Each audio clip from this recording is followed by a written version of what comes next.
Hey guys, what's going on? Coming at you with a Thursday night video here. So I just wanted to kind of go over some things today. Some headlines, nothing really crazy happened today. Unemployment numbers came out. They were basically in line, jobless claims in line. So basically everything was kind of as expected, which is a good thing for this market. I think the fact that there's so many changes and uncertainty in the market with policy changes and stuff like that.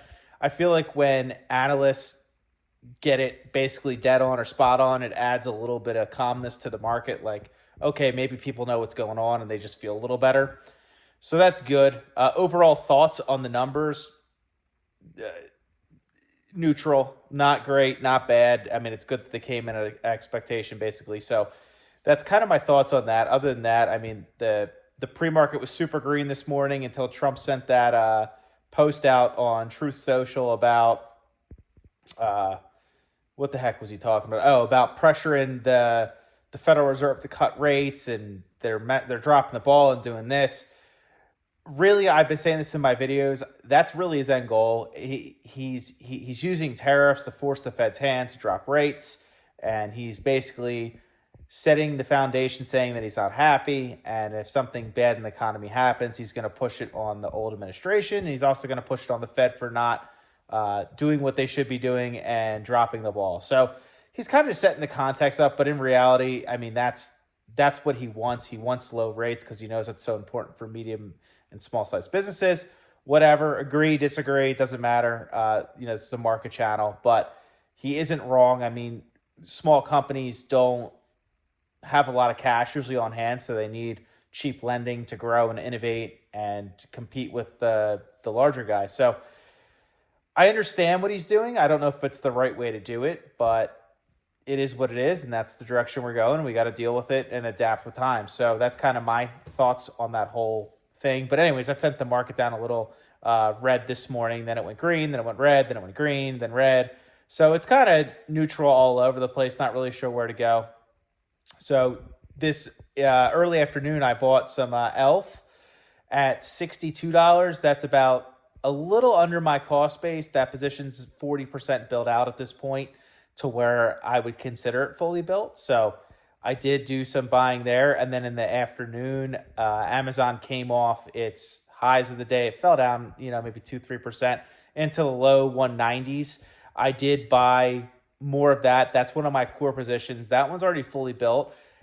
In my opinion, when you get a Mag 7 that like Amazon and Meta, I guess, are my two favorite, in Google.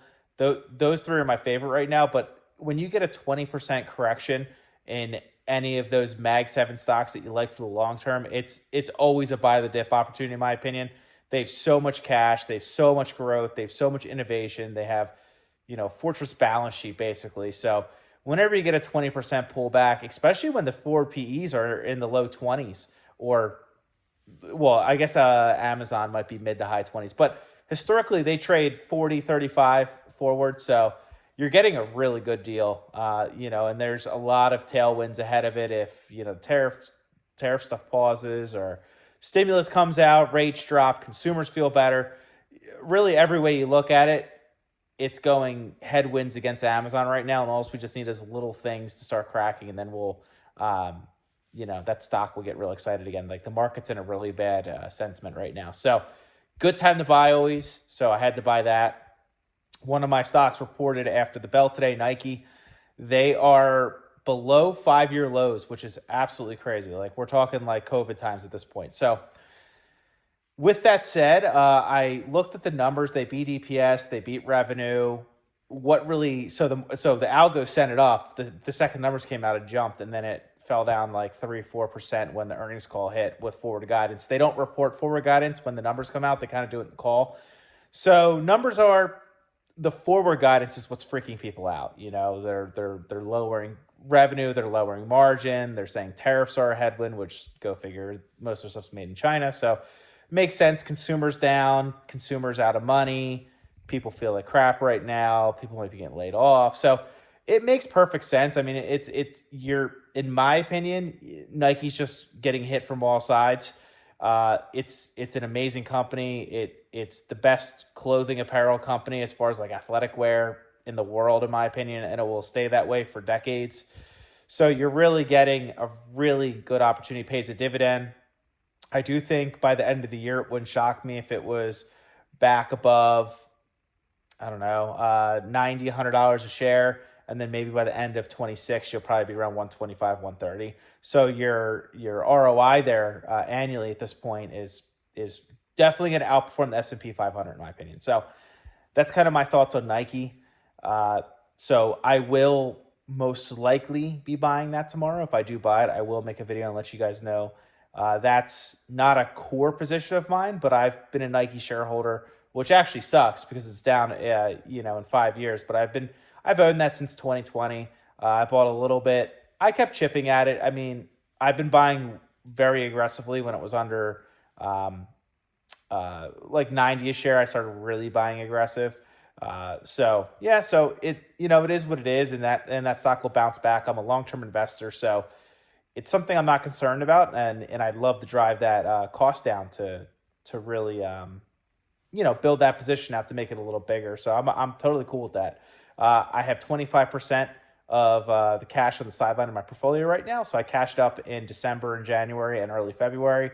I thought the market was frothy. There was really no negative things until the tariff war started happening. So yeah, so that's kind of my thoughts on the market, my thoughts on today. And yeah, I'll make a video tomorrow.